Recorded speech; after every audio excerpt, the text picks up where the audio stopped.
All projects. I'm sorry, I can't Korean accept Mafia this. boss falls for an African girl, Why? but gets rejected. The wrong girl in the wrong world. The first thing Seo Jae-won noticed about her was that she was not afraid of him. That was unusual. Most people, men who had spent decades building empires, inspectors who 이게 carried 무슨 guns, 말이야? rival bosses who had buried enemies in 3 provinces. Most of them looked at Seo Jae-won and felt something shift behind their eyes. A recalculation, a careful repositioning of themselves relative to him. The way animals reposition when a larger predator walks into the room. He had grown so accustomed to that particular quality of attention that he had stopped noticing it. The way a person stops noticing the hum of a refrigerator until it goes silent. The woman standing in the center of his conference room was not recalculating anything. She was 27 years old. Her name was Naledi Okwu, and she had come from Kampala, Uganda, with a folder of documents, a second-hand blazer that did not quite fit her shoulders, and an expression of complete, almost scientific calm. She had not been brought here by his men. She had walked in through the front entrance of Seo Enterprises and asked, in English, to speak with whoever was responsible for the contamination of the Nakavubo wetlands. The receptionist had called security. Security had called Min Seo, his head of operations. Min Seo had called Jae-won. And now here she was. "You know who I am," Jae-won said. It was not a question. "I know what you are," she said. "That is different." He studied her.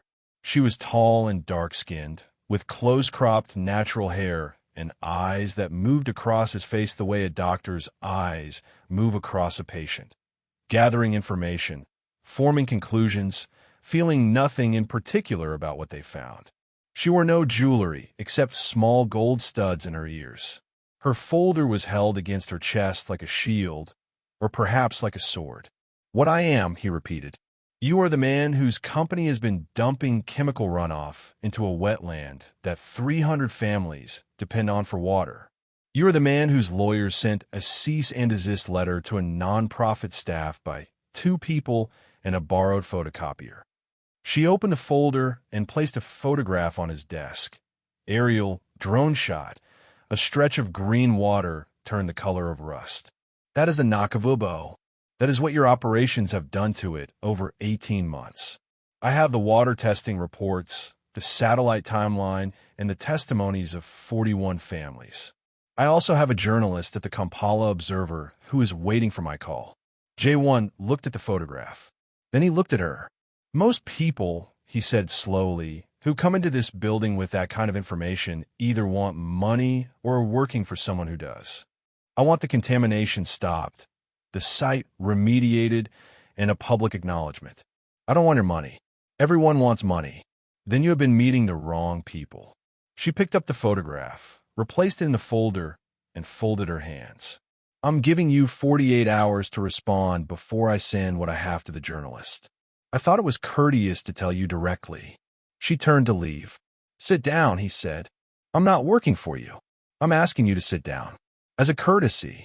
He let a beat pass. "Since we're doing courtesies." She turned back. She looked at him for a moment. That same assessing look, calm as a flat sea. And then she sat. Not because he had told her to. He understood this. She sat because she had decided it was useful.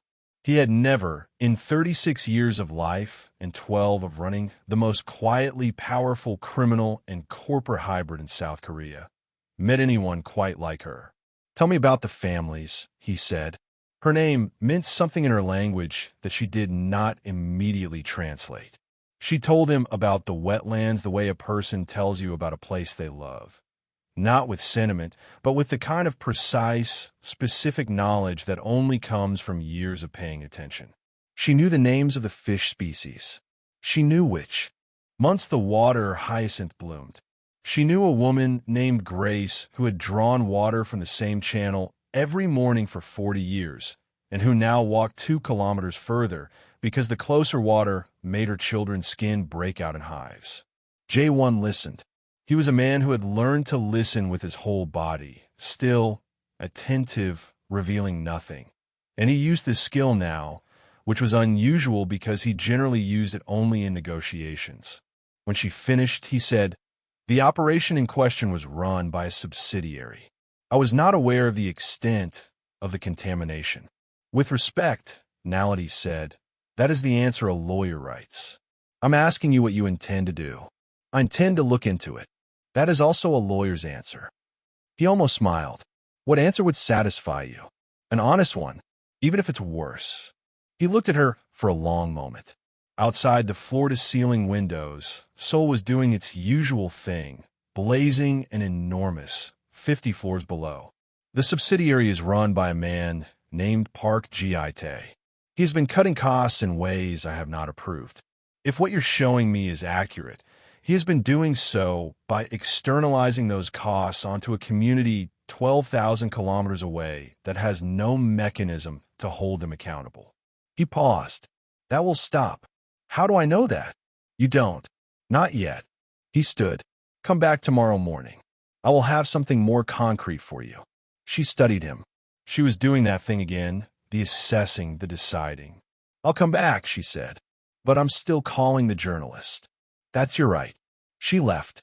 Jae-won stood at the window for a long time after she was gone, looking at the city, and thought about a woman who had walked into his building with a folder and 48 hours' notice and had spoken to him like he was a problem she was solving rather than a man she should be afraid of. And he thought about the fact that she had looked him in the eye for the entire 40 minutes without once flinching, and he thought, "I would like to talk to her again." He called Min Seo, "The woman who came in today," he said. "Find out everything, and pull the full record on the Nakavubo operation." "You're taking her seriously?" "I'm taking the 41 family seriously," he said. "She's just the one who showed up." He was lying, and Min Seo had known him long enough to know it. But Min Seo was also wise enough to say nothing. The 48 hours, she came back the next morning. Jae-won had spent the night reading the documents she had left, or rather, the documents his team had compiled based on her leads, which were extensive, accurate, and damning. Park Ji-tae had not merely cut corners. He had, over 18 months, effectively turned the Nakavubo channel into a slow poison for the 312 people who lived downstream. The legal exposure was significant. The human cost was worse. He had Park Ji-tae removed from his position at 2 a.m. and left a voicemail with a lawyer in Kampala by 3 a.m. When Naledi arrived at 9, she was shown to the conference room and found not a desk with lawyers arranged behind it, but a single table with 2 chairs, coffee, and Jae-won sitting alone. She looked at the arrangement. "No lawyers. I don't need lawyers to admit I was wrong." She sat. She placed her folder on the table, but did not open it. "What are you admitting?" He told her what he had found. He told her about Park Ji-tae. He told her about the lawyer in Kampala and the remediation firm he had already contacted that morning. He did not soften any of it, which was unusual for him. He was a man who understood the architecture of a conversation, who knew how to frame information for maximum advantage. He did not do that now. He simply told her the truth, which was worse than she had known, and watched her face as she took it in. She was quiet for a moment. "The remediation," she said. "Who decides the standard it has to meet?" "What do you mean?" "Companies remediate to legal minimums. I want the water to be what it was before, not what the regulations say is acceptable. What it actually was. That's a higher standard. Grace has to be able to drink it. Her children's skin has to stop breaking out." She looked at him steadily. "That's the standard." He held her gaze. "Agreed." She blinked just barely. He had surprised her. He filed this away. "The public acknowledgement," she said. "It needs to be specific, not corporate. Not, 'we regret any inconvenience.' It needs to name the wetland, name the community, and explain what happened. That will create legal liability." "Yes, I'm agreeing to it anyway." Another blink. Smaller this time. She was recalibrating him. He realized, slowly, reluctantly, the way a person adjusts a calculation when the numbers keep coming out different than they expected. They talked for 2 hours. By the end of it, the outline of a remediation plan and community compensation fund was sketched on a notepad between them. It was not a legal document. It was not binding. But it was specific, and she had driven every specification, and he had agreed to all of them. When they finished, she gathered her folder and stood. "You didn't have to do this," she said. "I know. Most men in your position would have let the lawyers handle it. Delay, dispute, minimize. Most men in my position would have," he agreed. She looked at him. That look again, the one that made him feel oddly visible. "Why didn't you?" He considered the honest answer, which was, "Because you walked in here without fear and showed me a photograph of something that happened under my name, and I found I did not want to be the man who made you look at me the way you would have looked at me if I had handled it the other way." He said, "Because it was the right thing to do." She considered this for a moment. Then she nodded once, small, precise, carrying the weight of a decision she hadn't quite made yet. And she said, "I'll be in Seoul for 3 more days. There are other conversations I need to have with other companies. If you think of anything else that needs to be clarified, have dinner with me tonight." The sentence came out before he had planned it, which was itself remarkable. Jae-won did not say unplanned things. She looked at him. Not the assessing look this time, something else. Quieter, more guarded. "That would be a conflict of interest," she said. "The agreement is already made. There's no conflict. There is always a conflict," she said, "when a man with your kind of power asks a woman in my position for anything. Even dinner." He was quiet. She was right, and he knew she was right, and the fact that she had said it this directly, without cruelty, without apology, was not something he had expected. "You're right," he said. "I usually am." She picked up her bag. "Good night, Mr. Seo." She left. He stood in the empty conference room and looked at the notepad with their agreement sketched out in 2 different sets of handwriting, his angular and spare, hers precise and looping. And he thought. She said no. And then he thought, which surprised him, "I want her a yes." What he could not buy, he did not pursue her that evening. He was a man who understood timing, and he understood that pushing where she had drawn a line would undo everything that had brought him this far. So he did what he always did when he wanted something he could not immediately have. He was patient.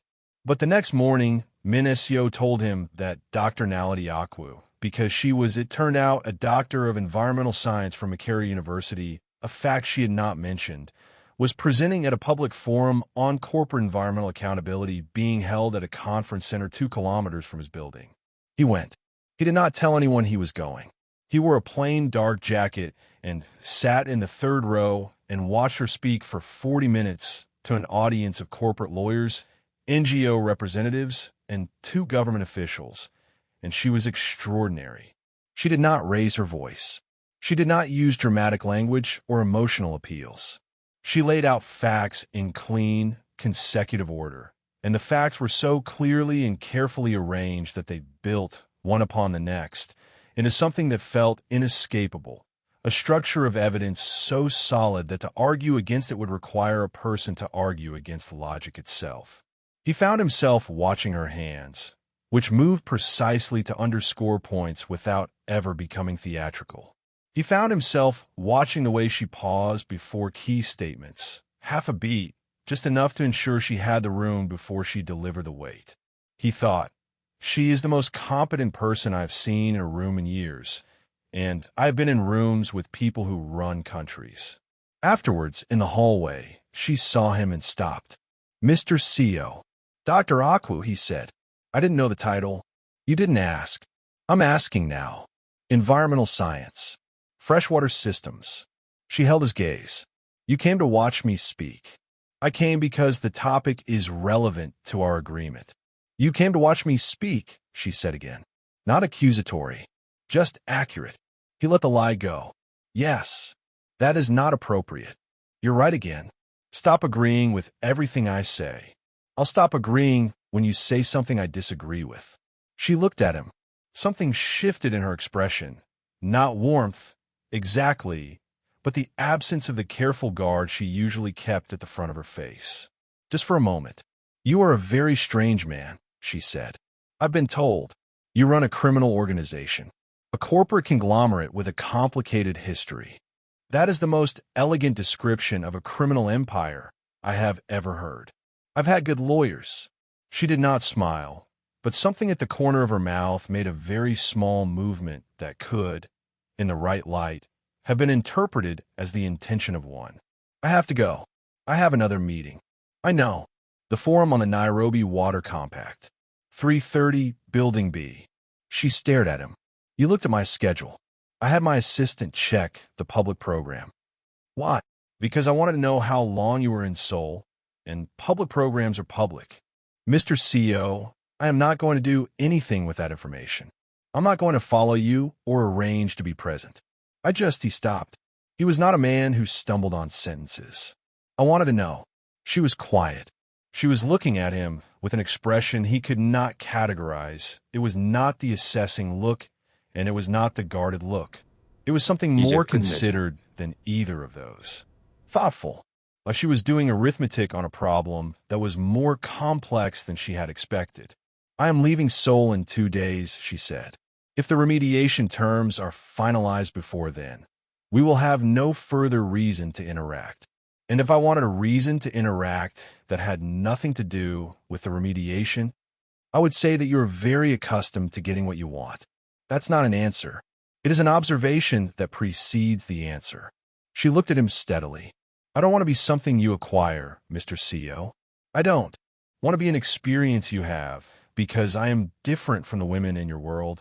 I don't want your money or your help or your connections. I came here to do a specific thing, and I have done it. You have been, unexpectedly, honorable about it. But that does not mean I owe you anything beyond what I've already given you. I haven't asked you for anything. You have asked me to dinner. You have come to watch me speak. You have looked at my schedule. These are not nothing. No, he said quietly. They're not.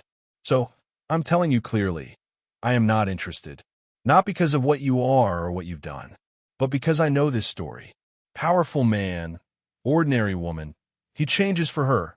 Everyone is transformed. I have seen that story. I don't believe it. Men like you don't change because of a woman. They change if they change because they decide to. And you have not decided to. You are interested because I am a challenge. And you are a man who is bored by everything that is not. The silence that followed was long enough that someone passing in the hallway turned to look at them.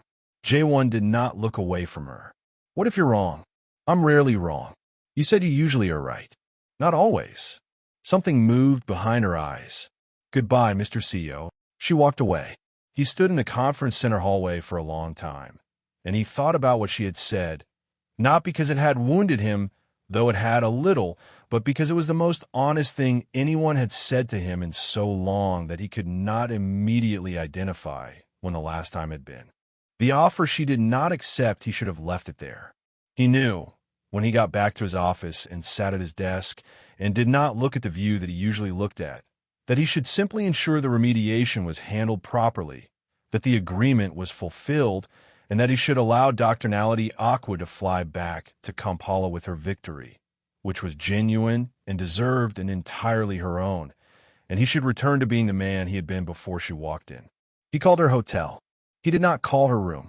He called the concierge and arranged for a car to take her to the airport on her departure day, because hers had been a budget booking and the car she had arranged was a shared shuttle with a very early pickup time, and he thought, this is something I can do that is useful and has no angle.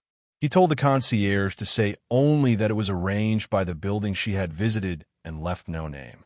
He then called the lawyer in Kampala and authorized an additional $50,000 for the community compensation fund, beyond what they had agreed, and told the lawyer to ensure it was structured so that the community controlled its disbursement, not his company.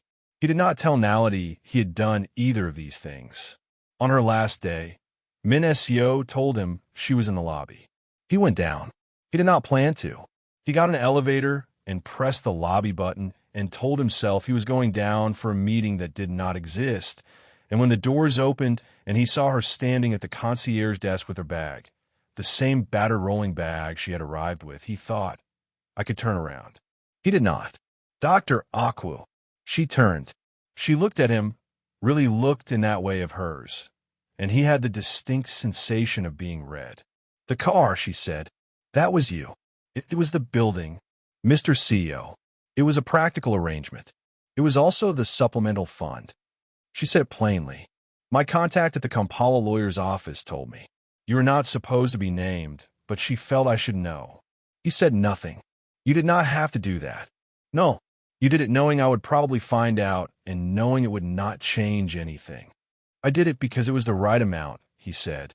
The original figure was low. She looked at him for a moment. Something in her expression had shifted, not into warmth, not into what he wanted, but into something more complex. A kind of careful respect. The sort of person gives to something they have reassessed.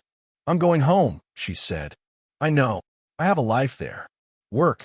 My mother. A project in the Rwenzori watershed that is going to take 3 years and all of my attention. It sounds important. It is important. It is the most important thing I do." She held his gaze. "More important than this." "Than this," he repeated. "Than whatever this is." She said it gently, which was worse, somehow, than if she had said it coldly. "You are a complicated man, Mr. Seo, and I think underneath what you have built around yourself, there is probably a person who is worth knowing. But I'm not going to be the person who finds out. I am not in the business of saving complicated men. I'm not asking you to save me. You are not asking me with words," she said. "But you have been speaking very loudly with everything else." He looked at her. He was trying to find the thing to say, the right construction of words that would be honest and not manipulative and would somehow change the end of this conversation into something other than what it was going to be. He was, for possibly the first time in his adult life, at a complete loss. "Naledi," he said. Just her name. He had never used it before. She looked at him when he said it. Her expression did not close. If anything, it opened slightly, enough for him to see that this was not easy for her either, that she was not indifferent, that she had made a choice, and there was a difference between making a choice and the choice being painless. "Be the man who fixed the wetland," she said. "Not because I'm watching, not because of this, just because it's who you could be." She picked up the handle of her bag. "That man is worth becoming." She walked out through the glass doors. He watched her cross the pavement to the car that was waiting. He watched the door close behind her and the car pull into the stream of Seoul traffic and diminish and disappear. And he stood in the lobby of his building for a long time after that, among the marble and the light and the hum of quiet money, and thought about what she had said. What she left behind 6 months past. Jae-won was not a man who pined. He would not have used that word for what happened in the months after she left. The way her voice surfaced sometimes in the middle of negotiations, the particular quality of her assessments running in the back of his mind like a reference point he kept consulting. He did not call it pining. He called it recalibration. He did, however, do things. He hired an independent environmental audit firm. Not a firm his lawyers recommended, but one Naledi's organization had cited as credible in one of her published papers, which he had read, all of them, over 2 consecutive sleepless nights in October. The audit covered every Seo Enterprises subsidiary in every country where they operated. What came back was uncomfortable. There were 4 other sites with problems of varying severity. He began addressing them, one at a time, before anyone asked him to. He dissolved the subsidiary that had managed the Nakavubo project and restructured its operations under a division with direct reporting to him. He read about freshwater systems. He read about the Rwenzori watershed project.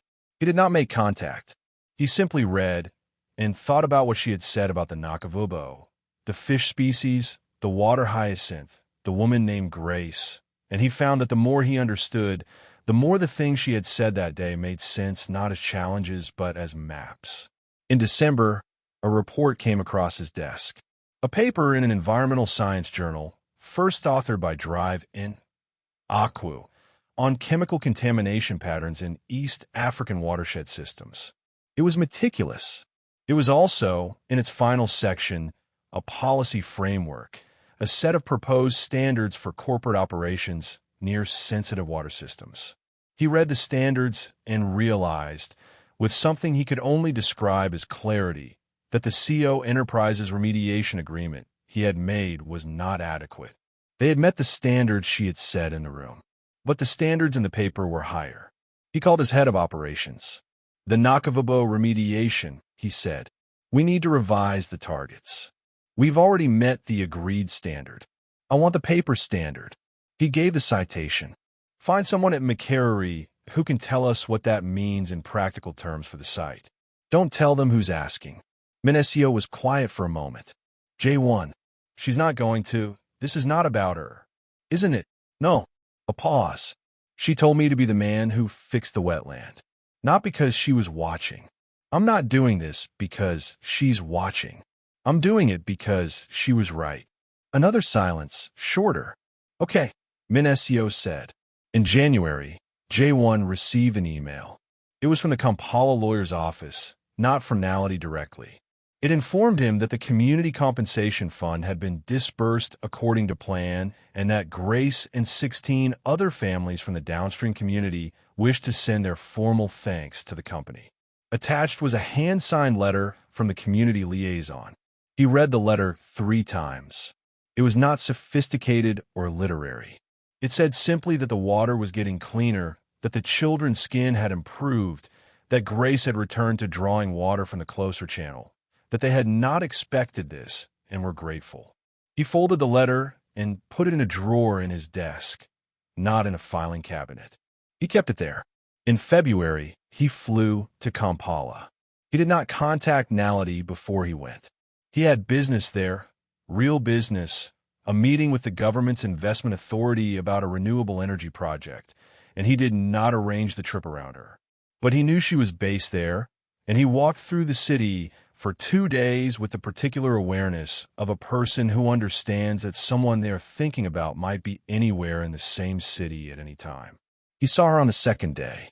He was walking back from a meeting along a road lined with jacaranda trees, their purple flowers on the ground making the pavement look bruised and beautiful. And she was coming from the other direction with a bag of folders and a look of someone who was thinking hard about something that was not the road. She saw him at the same moment he saw her. They both stopped. She looked at him. He looked at her. The jacaranda blossoms moved in a small dry wind. Mr. Seo, she said. Her voice was careful, not cold, but held with 2 hands. Dr. Okwu. He noticed she was wearing a different blazer. This one fit. I'm in Kampala for a renewable energy meeting. Government Investment Authority. I know, she said. I heard. He did not ask how.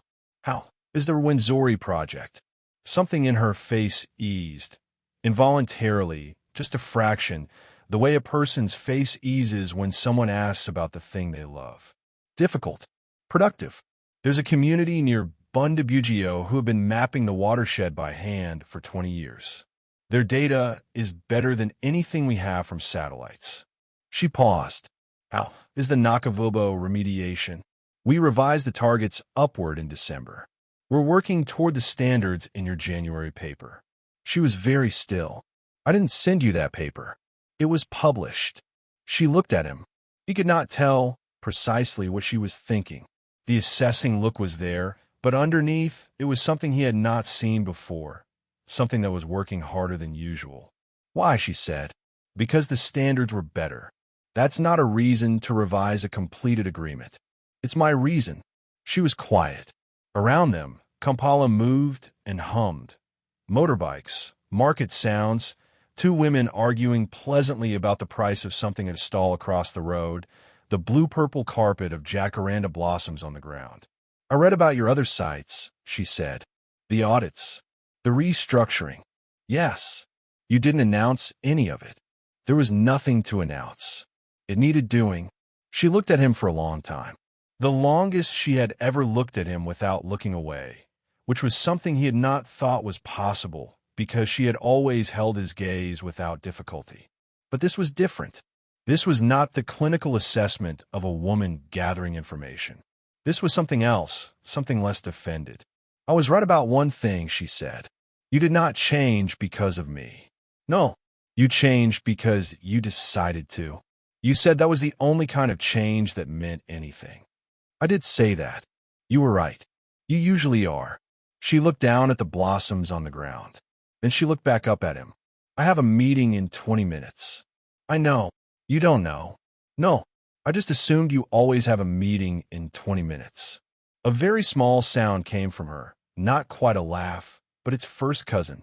It startled her as much as it startled him. There's a place near the Constitutional Square, she said, that makes very good Rolex. A Ugandan Rolex. Egg and vegetables rolled in chapati. Not the watch. She looked at him steadily. If you're still in Kampala tomorrow morning, perhaps you would like to try it. He was very careful not to show what this did to him. What time? 8 o'clock. She adjusted her bag on her shoulder. I am not promising anything beyond chapati and eggs. I know. I mean that. I am not. Dr. Okwu. He met her eyes. I know. She looked at him one more moment. Then she walked past him, and he stood under the jacaranda trees and listened to her footsteps. And when he turned to watch her go, she did not turn around, but she also did not hurry. And he thought, tomorrow morning at 8 o'clock, and eggs and a chapati, and nothing promised beyond that. And this is more than anything I've been given in years, and I will not waste it. 8 o'clock, he was there at 7:45. She arrived at 8 exactly, which told him something, though he was not entirely sure what. She was wearing a green dress and carrying no folders, which told him something else. They stood at a small roadside stall, not a table, just a counter and 2 stools and a woman in an apron who was extraordinarily fast with eggs and chapati, and they ate standing because the stools were taken, and Seoul felt very far away, and so did his penthouse and his empire and the long architecture of his life, and Naledi ate with the unself-conscious hunger of someone who has been working since dawn and said, "Tell me something true about yourself." He thought about this. He was a man who rarely told people true things. I used to want to be a marine biologist, he said. When I was 12, my mother took me to the Jeju coast, and I saw the underwater gardens there, and I thought, I want to spend my life in that. She looked at him sideways. What happened? My father had other ideas about what I would spend my life in. Do you regret it? I used to not let myself think about it. He paused. Now I think about it sometimes. You should go back to Jeju, she said. See the coast again. You said something similar once before. About drawing mountains. She went still. You remember that story? You told me about a man who used to draw as a boy and stopped. That was a different conversation. About someone else. I know. But I heard it as a lesson. She looked at him. The jacaranda light was on her face. They could see the trees from where they stood, and she had egg on the corner of her mouth and did not know it. And he thought, I could spend a very long time looking at this person. You are not what I expected, she said. What did you expect? Someone who agreed with me in meetings to get what he wanted. Someone who sent the remediation funds as a transaction. Someone who came to Kampala to find me. She looked at her chapati. You did not come to Kampala to find me. No, and you did everything you said you would do, and more than you said you would do, and you did not tell me. There was no reason to tell you. Men who want things from women make sure to tell them the good things they've done. I didn't do it to tell you. She was quiet for a moment. I know, she said. That's the problem. How is that a problem? Because it makes it very difficult to keep refusing you. She said it plainly, without the careful guardedness that had been there before, which meant she had decided to be honest, which meant something had shifted. And I had very good reasons for refusing you. You did. They were not wrong. No, they were right. And yet, he waited. And yet, she said again, more quietly, you have spent 6 months becoming someone different than the man I refused, and you did not do it for me. And that is, she stopped. That is very inconvenient. He looked at her. I'm not asking for anything. You're standing at a chapati stall in Kampala at 8 in the morning. On your invitation. On my suggestion of chapati. She looked at him with that look, but the guard was down now, fully, and underneath it was something he recognized because he had been carrying something similar for 6 months and had not known what to call it. What do you want, Mr. Seo? Jae-won. What do you want, Jae-won? He thought about this. He thought about the right answer and the honest answer and whether they were the same thing. And he thought, this is the person who told me to stop giving lawyers answers. I want to know if you will show me the Rwenzori project, he said. Not today. Not this week. Whenever you think the time is right. I want to understand the work you do in the way you understand it. Not from papers, not from a boardroom, but from the actual ground. I want to stand next to a watershed with you and hear you tell me about it the way you told me about the Nakavubo. He paused, and I want to know if I can call you sometimes. Without an agenda. She looked at him for a long moment. That is a very modest request for a man of your ambitions, she said.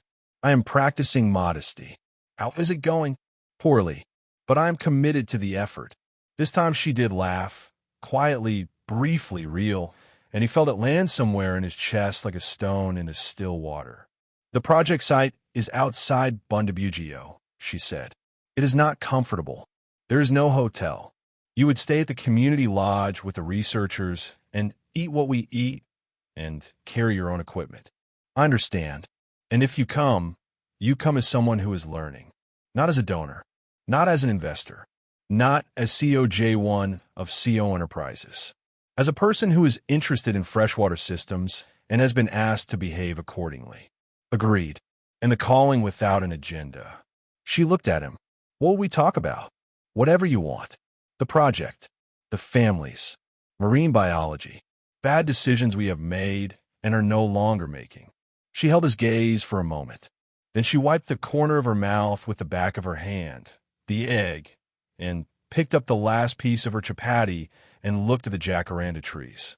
I'll think about it, she said. That's not a no. It is not a yes. I know the difference. She looked at him sideways, and the thing at the corner of her mouth was back. The intention of a smile, this time more committed. Finish your breakfast, Jae-won. He did. They stood at the counter as Kampala moved around them, motorbikes and market sounds and purple blossoms, and they did not talk about remediation or agreements or empires, and for the first time in a very long time, Jae-won Seo was not calculating anything. He was simply present in a city he had not planned to love, beside a woman who had refused him completely and correctly, and whose not quite a smile he had decided was worth any amount of patience. And he thought, this is not the story she said she didn't believe in. This is something else. This is slower and harder and much more real. He had a flight back to Seoul at noon. At 11:45, standing at the departure gate with his phone in his hand, he typed a message, "Thank you for breakfast." 3 hours later, at cruising altitude over the Indian Ocean, his phone showed her reply. The wetland report from Bundabugio comes out in March. I'll send it to you. He read it twice. Then he put his phone down and looked out at the sky, which was the absolute blue of altitude, and thought, March. That is something. That is, in fact, everything. What things grow into Naledi sent him the Bundabugio report in March. He read it the day it arrived, made 4 pages of notes, and called her that evening, without an agenda, the way he had asked to, and she answered, and they talked for 2 hours about freshwater pressure gradients and the politics of community data ownership and whether marine biology was a viable second career for a reformed criminal. And she said she thought it was probably not, but that Jeju was genuinely beautiful and he should go anyway. And he said he would if she would come too one day. And she said she would think about it. And neither of them said anything about what they were building because it was still very early and very careful, and neither of them was in a hurry, because some things are worth growing slowly. The Nakavubo wetland, the Kampala lawyers reported in April, had met the paper standard. The water was clean. Grace drew from the closed channel every morning. The hyacinth bloomed in June. And somewhere in the slow, careful space between a man who was becoming different and a woman who had always known exactly who she was, something grew in the same way that good things grow. Not dramatically, not all at once, but steadily and with deep roots and against all reasonable expectation. She didn't save him. She simply held up a mirror long enough for him to decide he didn't like what he saw. The rest was his own work. For more of these stories, stay glued to this channel. Like, share, comment, and never forget to subscribe. See you in the next video.